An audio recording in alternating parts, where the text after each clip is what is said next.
Hello, and welcome to the Modern Homesteading Podcast. This is your host, Rachel Jameson. I am here by myself on a solo podcast. It's just kind of been weird between and I's schedules being very different and opposite, me being sick, and then some interviews. I haven't been on in a while. I was on last week when Melissa Norris came. Well, for you guys, it might be a couple of weeks ago. But now it's just me, and it's weird to stare at myself and talk. It's kind of distracting. I'm used to looking at somebody. So, in the past, when we have recorded, it's always been without me looking at myself. I didn't see anybody. So, anyways, today I decided to do a podcast and finally deliver the podcast I've been talking about, which is about broth.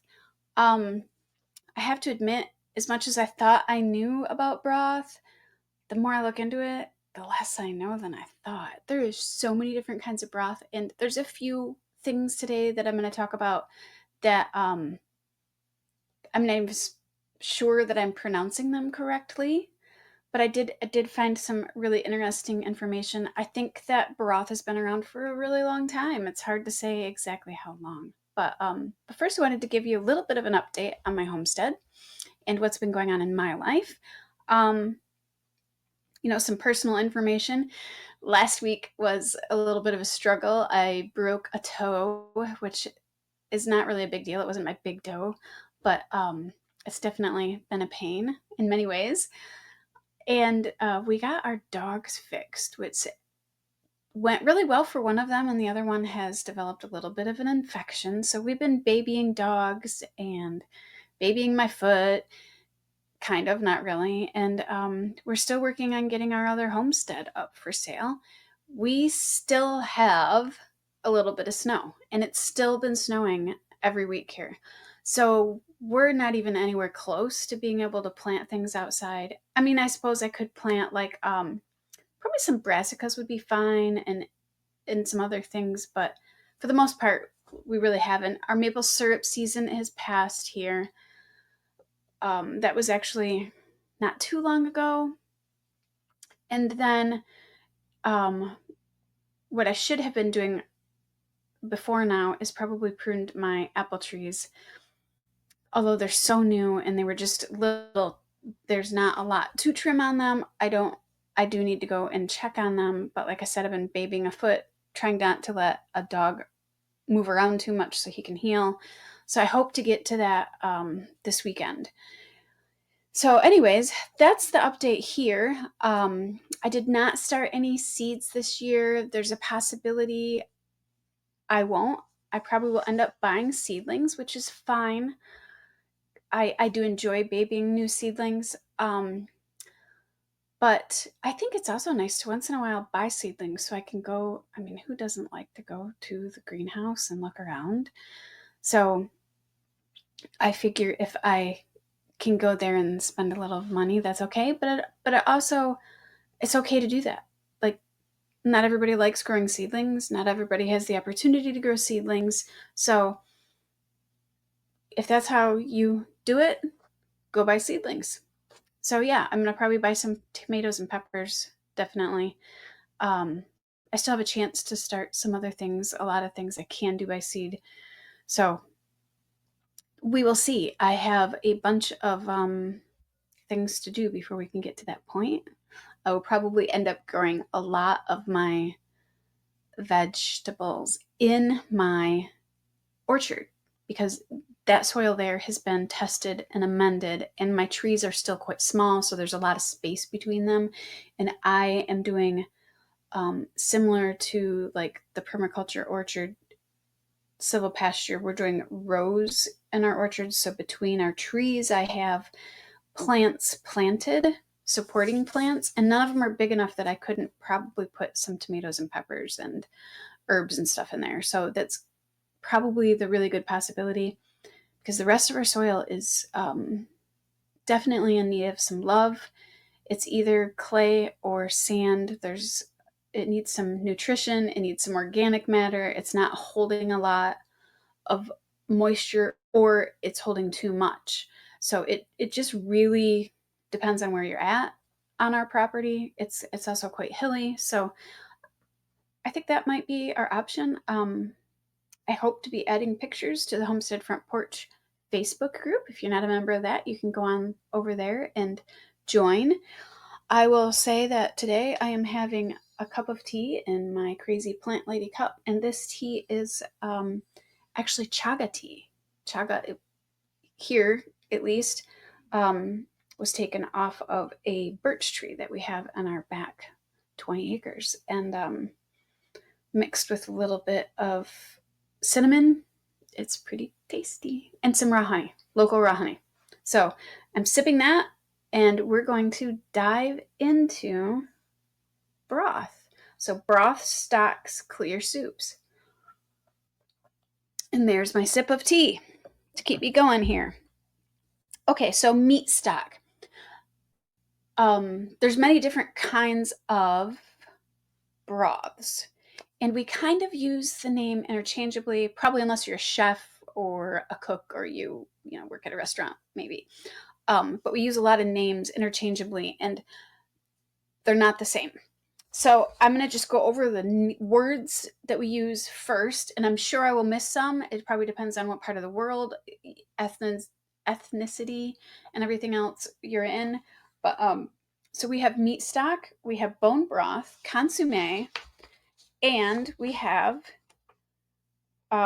vegetable broth. So those are kind of the basics, the real basics. And so we're going to talk about those. And then we have bouillon. Excuse me. So bouillon can be a few things, and we're going to talk about that. Now, I'm just going to run off a few different kinds of broth that I found, and a little bit behind their history and stuff like that, but not a lot. I don't want to linger here too much because it's going to be a really incomplete list. I mean, even me reading through it, I'm like, well, what about the Northern European countries? We know that I think unless maybe the tropics, maybe because they didn't have the need for warm foods as much as people. The further you get away from the equator, you didn't need the warm broths. I don't know. So anyways, chicken broth, which is a global thing. It's obviously made with chicken.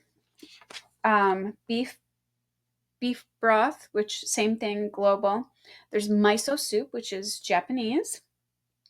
And one of the benefits of that is it has some probiotics in it, and it uses some fermented foods. I'm going to say this wrong, and I know it's really common, but I don't eat out. So I think it's pho broth. It's Vietnamese. And I'm sure I'm slaughtering some of these. And then there's borscht, which is Ukrainian and Russian. That's kind of a beet-based and cabbage-based broth, so more of a vegetable broth. I am totally slaughtering this. Calderos, it's a Mexican broth. Sopa d'Ajo, that's in Spain. And then Chile has one. I do not speak Spanish whatsoever, you guys. Caldillo de Congrio. I'm sure I said it wrong. And then Thailand has tom yum soup, and Greece has, oh boy, avglomono. And then there's Korean gomtang. Bone broth is apparently French, which I found interesting. Although I kind of wonder, maybe they made it famous, but I kind of wonder if just kind of every country didn't have that by default after I talk about what they are. And of course, like I said, I'm not a chef. I'm not Julia Child. So, So yeah, so benefits of broth in general, all broths. So whether this is a meat stock broth or vegetable broth, they're rich in nutrients because you're boiling things in water and it's pulling some of those nutrients out. They're usually packed with minerals and vitamins and amino acids, and they support your health. They support specifically gut health for a lot of people. It's one of the reasons when you're sick, you kind of go back to that chicken noodle soup. It just really helps the body, and it's easy to digest. So it usually has some gelatin and collagen. They're good for hydration. It's another reason why people drink them or sip them when they're sick. And then they offer some immune support. Obviously, depending on what kind of broth and what you put in it, that will depend. I mean, some of these ethnic ones have ginger and all those kinds of things, which are really good on the tummy, but also can boost your immunity. So they just have things. And then, of course, they can be good for joint health, especially if they have been boiled long enough and to get the collagen and everything out of the bones and meat stock. So what's the difference? Sorry, I'm shuffling my paperwork here. So what is the difference? Man, when I was looking up stuff online, and I know all of this, I was trying to just put together stuff for you guys online, and I know a lot of this in my head, but a lot of the words are used interchangeably. So broth is used when I've been trained or read because of GAPS diet or some other healing protocols that people use, that meat stock is not the same thing as bone broth. And a lot of people will say, well, I want some bone broth. And they're just kind of using all the words interchangeably. So we're just going to kind of clear up, at least my understanding. Like I said, I am not the purveyor of all wisdom here. So just stick with me. I'm just going to teach you what I have learned. I started making broths instead of buying them. I think it was probably 2010, which is when we started doing some Weston A. Price things and then delving into GAPS diet, which is the gut and psychology syndrome diet. Don't let that long word fool you. It's not all about that. It's just really good for your gut. A lot of people that are on paleo or lots of different diets use broth as some of the base for helping your gut heal. So meat stock. Meat stock is basically just that. It is clean water, so you want to make sure you have that component. It's clean water that has meat in it. Now, usually you're using the meat, like cuts of meat with some fat maybe, and some ligaments and that kind of stuff. Not like your perfect cuts. You're not going to boil a steak, okay? You're going to boil like a roast with all of that. When you pick up a roast and it's got the cartilage in there and the silver skin, which is the skin that is between two different muscle groups, all of that, you're going to stick that in a pot and you're going to boil it in water. And that is basically very basic meat stock. Some people add a few bones in there, but for the purpose of healing and starting the process of healing, this is actually one of the better places to start. And we'll get into that when we talk about bone broth. So some people put vegetables and herbs in them. It depends totally upon your preference and what your goal is. So when you do meat stock and you're working on healing, sorry, I need a sip of my tea. When you're doing meat stock and you're working on healing and maybe trying to identify a few things that might be bothering you or you need to remove from your diet and then reintroduce again just to give your body a little bit of a break from them, people don't typically add in vegetables or spices. They really do just boil the meat. This is like super rudimentary type of broth. Many people, it's crazy, but in the health world where I come from and knowing a lot of people that have health issues and food issues, because I do, it is crazy how many things people can have an issue with. I know people that have an issue with alliums, which is, your garlic, your onions. There's people that have issues with carrots. There's people that have issues with people, you can be allergic or intolerant to just about anything. So that's why with GAPS, with some of these healing protocols, the basis of this is, and even carnivore, I guess that would be a good one, because this would be very carnivore and very lion diet, like Michaela Peterson, is just your meat, your water, and salt. That's it.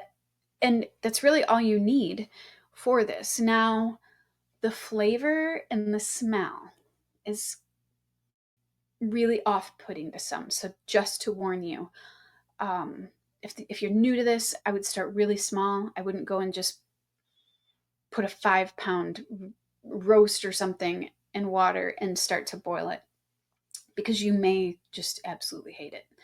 And it might just turn your stomach, because it's definitely a little bit different. So the benefits, of course, of this is the rich flavor nutrients. It's easy to digest proteins, and it's just a great start to other soups. So if you do want to add in, some vegetables and starches, which potatoes and beans are starches, not vegetables. If you want to add in some grains, like some rice or some noodles, it just makes that. So basically, that's what you do. You're going to want to skim the foam as it comes off. That will help the flavor. And the other thing you might want to do is you might want to strain the fat off. A lot of people aren't used to getting fat in that way. Sometimes it is quite fatty, so you're going to want to strain the fat off. But the other thing about meat stock, it is a quick broth. It's not something that you do for hours, because of the healing aspects of it for many people and where they're starting, like with GAPS diet, Lion diet, carnivore. A lot of these people can't tolerate high histamines, so usually meat stock is just boiled 2 to 4 hours. That's it. So when you're done, you can separate the fat. You can separate the meat from the broth and just drink the broth, salt it down, and you can use the meat back in a soup type thing, or you can use it for like anything that you would shred meat for, tacos, all that kind of stuff. But the point is that boiled meat is really easily digestible. So anyways, I forgot to talk about first was one of the things that I wanted to get into before I got into this was one of the reasons for broths is collagen. There's 5 types of collagen, and for the most part, I should have looked this up. I'm sure that there is some collagen in vegetables too, in a vegetable stock, vegetable broth. But you get all 5 types in a meat one with meat and bones in it. So you get all of those, all 5 types of that. That's where you get like your hooves and your chicken feet. And I know it's gross. But if you are buying a supplement, that's what it is mostly. So if you don't want to spend the money on some collagen supplements, like it can actually really help your joints. That's why I do a lot of broth. I actually do also buy a collagen that I add to smoothies, and it actually really helps my joints too. The other thing is these all have a lot of amino acids in them. It just is going to vary depending upon the broth, whether it's meat or vegetable. So that will vary if it's in there. And then we of course get the minerals. And that's in both cases, whether it's vegetarian, vegan, or animal-based, you're going to get different minerals. The minerals are going to vary because we all know as gardeners, homesteaders, that the mineral content of things highly depends upon what's in your garden, what's in your soil. So it will really depend upon what that animal was eating. If that animal was on good grassland, if it was on grassland that was devoid, like here, we almost always have to supplement selenium. So if you got a cow here and you were boiling the bones, it's likely the selenium might be low. So it just really varies. So it's really hard to say just that, it's going to cover all your bases. So it's just hard to know, but it does have a lot. So we're going to go now to bone broth. So the difference between bone broth and meat stock is bones, but also the amount of time and the addition of an acid. So bone broth is what a lot of people are really familiar with now. You can buy this pretty easily on the market from some reputable companies. I have not kept up to date on any of that because I'm no longer working somewhere where I'm giving those recommendations to people. I just make my own. But with bone broth, it is high histamine. So if you are a person with a lot of allergies, um, that might be an issue. The other thing I wanted to talk about with broths is if you're a person that struggles with MSG, there is natural MSG. It's called glutamic acid. So you are going to want to use meat stock instead of bone broth if you struggle with MSG because of it's part of that is like that histamine because of the amount of time that it is cooked. It breaks things down to the point where there is more natural MSG in it and there is more histamines. But there is a way to make some bone broth without that, and I will get to that. You can make bone broth that is lower in histamine. So I'll get to that. So bone broth is you simmer the bones 12, 24, 48 hours. Usually the bones have some meat on them. I feel like you get a better flavor if you roast your bones first. And I usually roast them at 400 to 450 for like 45 minutes. And then you make your bone broth. I feel like that you get a much better robust flavor out of that. The benefits of this are the same as the meat stock, but your cartilage and collagen, I think if I remember right, it just breaks down a little bit more. And but I could be wrong. There's so much conflicting information out there that it's pretty hard to say. But you still get all of that. You do want to add your apple cider vinegar to that, so you can add that to that, and it helps the bones break down. So it helps the bones break down so you can get the minerals that are in the bones so that you can drink them. Otherwise, I think it would happen eventually. It would just take a little bit longer. And then, of course, you're going to want to skim this as well. You're going to want to skim the foam off. And again, you're going to get fat on there that you may want to strain. And you can, of course, here also you can add in vegetables and onions. That you can also add your onion skins. You get you get a prettier flavor or prettier color. You get a little bit of a different flavor in there. So you can use the onion skins. But the way that you make bone broth with less histamine is an Instant Pot or a pressure cooker. Now, it's kind of controversial in some of the health gut healing protocols, whether or not the pressure cooker ruins some of the beneficials because of the high temp that it gets to. So just be aware of that. But for people that are trying to heal your gut issues, and you're trying to move up from meat stock and you want to get some of those minerals out of the bones, you could try an Instant Pot. And the difference is it just cooks it and breaks it down super fast because of the pressure, and you don't get the histamines, because histamines are basically once an animal dies, it has this process of breaking down. And so the histamines, the more it's aged, the longer something is cooked. And even some vegetables have high histamines, like tomatoes. But with meat, it just becomes a really high histamine. So somebody that has major allergies or is struggling with some food allergies and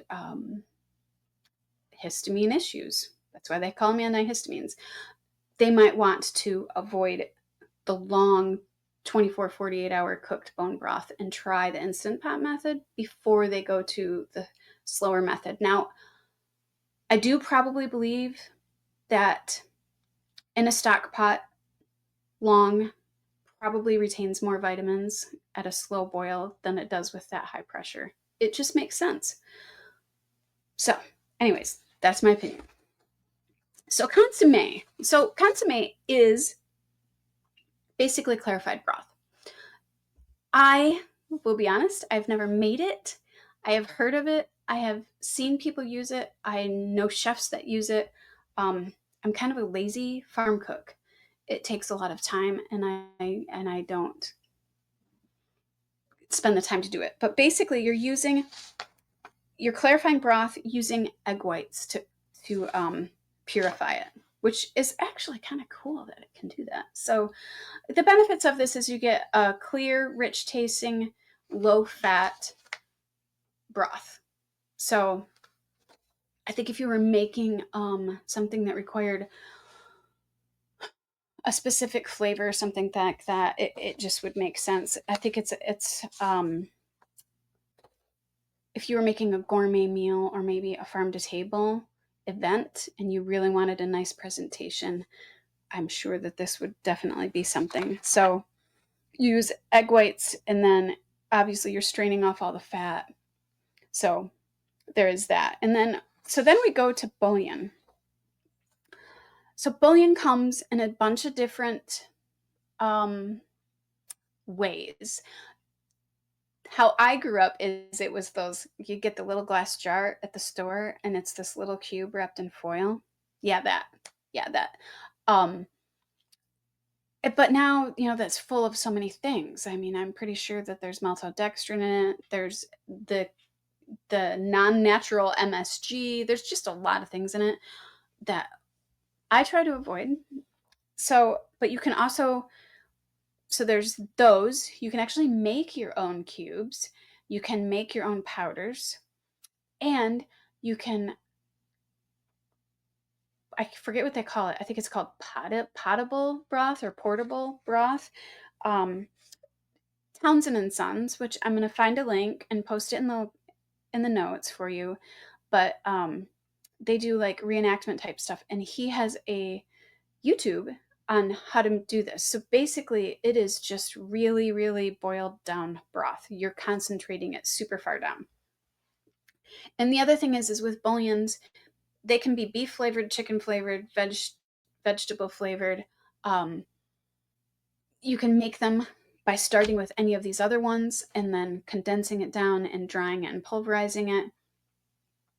You can just grind up a bunch of vegetables and use the salt as the preservative. I have a recipe that I use like that. So there's different ways you can use bouillon.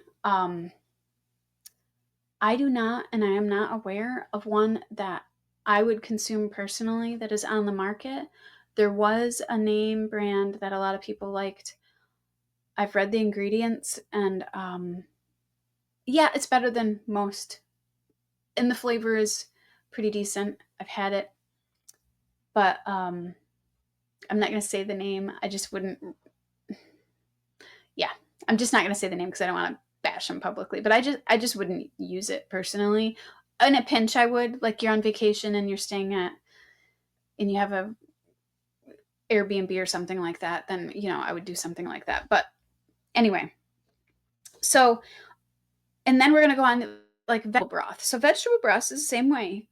You just don't have the meat involved. You are going to take a bunch of vegetables and herbs and spices, and you're going to cook them in a pot or an instant pot or a pressure cooker.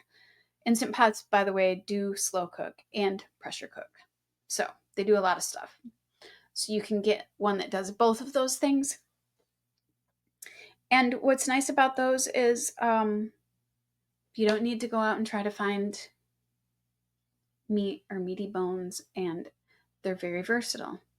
So that basically is, just the quick rundown of those things.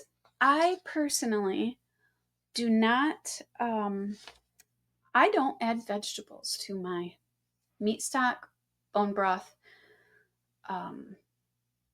Yeah, I don't add it to those. I was going to say any of mine. I don't make a lot of fish stock. It's not my favorite. I know it's good for me, but it is not my favorite. We do a lot of chicken and meat and lamb. I had a lot of lamb bones for a while. We do a lot of those. I do not add anything except for salt, apple cider vinegar, and the meaty bones. I will add like a hoof, or I was saying chicken paws. That's hilarious. Why did it come out like that? But chicken feet. So I will add those to get the gelatin. I prefer to not have my broth flavored so that I can use it for whatever I want it for later on. That's my preference. Other people do prefer to add all of the vegetables. So, and we can talk about quality. So I'm always grow where you're planted.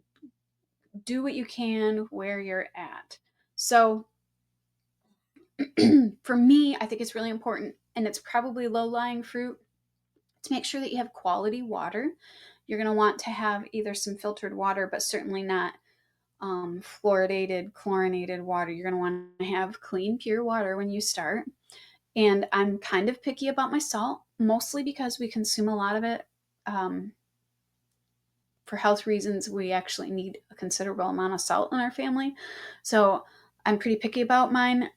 Some of the new testing has showed that some of it does have some trace amounts of heavy metals and stuff in it. So I'm a little bit careful about which salt I use. So that, and then my meat, of course, I try to source locally, and bones as well. We usually buy our animals by the whole, quarter, or half anyways. We usually do a chicken CSA. I've already ordered my chickens for this year, and I will go and pick them up. I think it's sometime in June. I go and pick up a bunch of chickens. I'm excited at some point to be growing these all myself, but for years we have supported local people and local farms. Now, if you can't do that, I want to say this. It's okay. I truly believe that while it's ideal to source quality ingredients, I also feel like just learning to home cook, and I realize that people are on a budget and things are really expensive right now. So buying the best quality that you can buy at the store is fine too. And because you're bringing home the chicken carcass and making broth from it is still far better than probably buying that can of soup that's on the shelf full of what you don't know. Now, I know there's still some unknowns when you buy a chicken at the store, but like I said, I'm not going to pick on people for doing that. When we first started this process, we could not afford grass-fed, regenerative, organic, and we actually found a lot of healing even on store-bought meat. So I'm going to stick to that because I want this opportunity for people to gain health and learn to cook to be available to everybody. So let's get to where to buy. So one of the things you can do, there are places online, and I'm sure there are a lot more now. I know that Joel Salatin didn't used to sell to anybody but local, but now I believe he does sell online. There's a bunch of different places that sell quality meat online that you can have shipped to you. You can go to butcher shops. You can also go to ethnic grocery stores. We have a Latino grocery locally that you can go and buy pig's feet. You can buy organs. You can buy bones, and you can buy chicken feet there. You can buy all of that there. So if you go and look at some of these ethnic stores, you might be able to find all of those. Number two, the pots, the different options. I kind of talked about them already, but there is a slow on the stove pot you can use method. You can use a crock pot. That's an option. And then there's also the instant pot, which can be used as a crock pot or a pressure cooker. So you can use all of those to make your broth. And then I've already said the ingredients: the salt, the vinegar, the vegetables, the water, obviously. I prefer raw apple cider vinegar, even though it gets cooked. I know there was a big controversy about vinegar last year, whatever. I was blessed, even on our little suburban homestead, to have so many apples that I made my own apple cider vinegar, which we're still consuming because we don't use tons and tons of it. So I haven't had to research to see what the best apple cider vinegar is out there right now. So anyways, I prefer apple cider vinegar. I think the flavor would be better. I don't know I don't think it would taste good. I mean, wine vinegar might be good in there. So that, and then obviously all sorts of vegetables, whatever you like. It really just depends. If you only like the flavor of carrots and onions in your broth, do that. like me, I don't put any in mine. And then I add later when I actually make the product that I'm going to use out of it. You can add leeks. You can add no onions. I mean, it just really, the sky's the limit. You can add parsley. I see a lot of people add, um, I cannot remember now, fennel. A lot of people will add fennel. So there's all of those things. You can add so many things to it. And then, of course, you're going to want a strainer. You can use either cheesecloth and a strainer to strain out the bits and pieces. I actually have a fat separator. It's pretty handy, especially when you cook a lot. With whole nose to tail animal, you end up getting a lot of fat, and it's kind of handy to have the fat separator.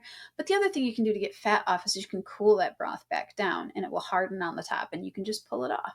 And of course, if you go to the fat podcast, I will tell you to save that fat and use it. So there's that. So how do you store all of this? Oh, we're going to get into controversy again. I do can some of it, not all of it. I don't can meat stock. I usually make that as I go. Oftentimes when I get, like, we cook a chicken, I will make broth and not can that. We'll use it right away. But when we have times when just life is too busy, I do like to have my own home canned broth. Now, the reason behind a lot of health practitioners saying not to can it is, again, we're back to the pressure and the temperature causing some of those vitamins, minerals, collagens to degrade. So what they usually tell you to do is freeze it. So you can freeze it, and I don't have one. Yes, I do. Here we go. You see my herb collection here. This is goldenrod in here, which I use for some of my teas. But you're going to want a wide mouth jar, and you're not going to want to fill it all the way. You're going to want to leave like a good space there so it has space to expand when you freeze it. You can freeze ball jars, but they have to be wide mouth. You have to leave a really good space. But it's not my favorite method, because no matter what I have done and tried, I've ended up somehow, you're messing around in the freezer and you break a glass. So the other method is you can freeze them. I should have brought it in. I didn't even think about it. They have these things called cubers. You can get them on Amazon, but they're basically cubes. I think they're silicone, and they have a lid on them, and they're different sizes. So they come in 1 cup, half cup, 2 cup, whatever. And you freeze the broth in there, or you can even put soup in there or juice or whatever. And then you pop it back out, and then you put all of this in a baggie or in a bigger container, and you plop that into your freezer. So every time you pop out one of those things, this is my cup of broth, because it was already pre-measured. You froze it pre-measured in 1 cup, half cup. I do this actually a lot with buttermilk, because I get cultured buttermilk, cultured raw buttermilk at our local store to make ranch dressing. And I will freeze it, because we just don't eat it before it goes. So I'll freeze it in little 1/4 cup, because that's what my recipe calls for. So you can use these cubers. You can also just buy yourself some silicone ones, because the cubers are a little bit expensive. You can buy yourself some quality silicone. Make sure that it's a long story to get into, but make sure it's a decent quality silicone. I'm still a little on the fence with silicone, especially heating it, so not freezing it. And then you can figure out yourself what each one holds, pop it out, and you put it in the freezer and freeze it that way. Another method for doing it is reducing it to a concentrate, and you take up way less room in your freezers with all of that. So that is a way to store it besides canning it. Some people have concentrated this down far enough and then used a food dehydrator to dehydrate it. I have yet to try that. It's one of the experiments that I really want to try, because I'll be honest with you, broth probably takes up the most in my canning room. I probably have, at one point, somebody gave me just a ton of organic grass-fed lamb bones one year, and I probably had 200 to 300 jars of lamb broth. And yeah, So that after that year, I started concentrating it and then canning it. Um, I'm kind of trying, as much as I love canning, and you guys know I do, I am trying to move away from that a little bit because of storage and um, some of the health benefits. I mean, you're cooking at pretty high temperatures. So, yeah. Anyways, so then let's talk about feet. I know it's gross, but you're going to get a ton of collagen out of your broth if you use feet. It is just hands down one of the best ways. The other good way if you don't want to do that is sometimes if you find a local farm or butcher that butchers for people or butchers some chickens, when they part those out, they sometimes save that back part where the spine is, and then on the side. I mean, when I helped butcher with the bakers, we did that. That right there is just prime for making really gelatinous broth, which is what you want. That gelatin and that collagen, it makes it look like jello when it's cold. That's the really good healing stuff. So you want something like, the wings, the wing tips, the spinal cord. I don't ever use the spinal cord of cows, only birds. And I don't do it for deer or anything like that. That's just my own because of prion disease. So far that I know of, and somebody could, and if I am wrong, let me know. So far that I know, there is no temperature yet that they're aware of that actually kills that. So for like mad cow disease or whatever, I don't usually use the spinal column. I usually use it for like chickens and stuff. But you can use the feet too. So like in the pig hooves. And you basically are going to, it sounds gross, but you're going to scrub them, you're going to salt them down, and you're going to scald them quickly in boiling water. Now, if you overdo it, that connective, that all is going to just meld together and you're not going to be able to get the skin off. So there's kind of this sweet spot, and it's not very long. It's just a quick blanch in boiling water, and you'll figure it out. And then you can take some pliers.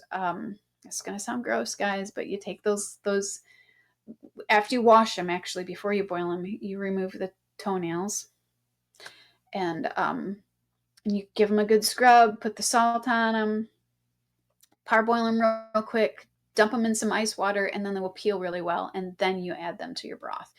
That's how you do it. You can get that with feet and hooves too. You're going to get that great gelatin, and it just sounds disgusting, I know, but you're dealing with your food, this full circle nose to tail food.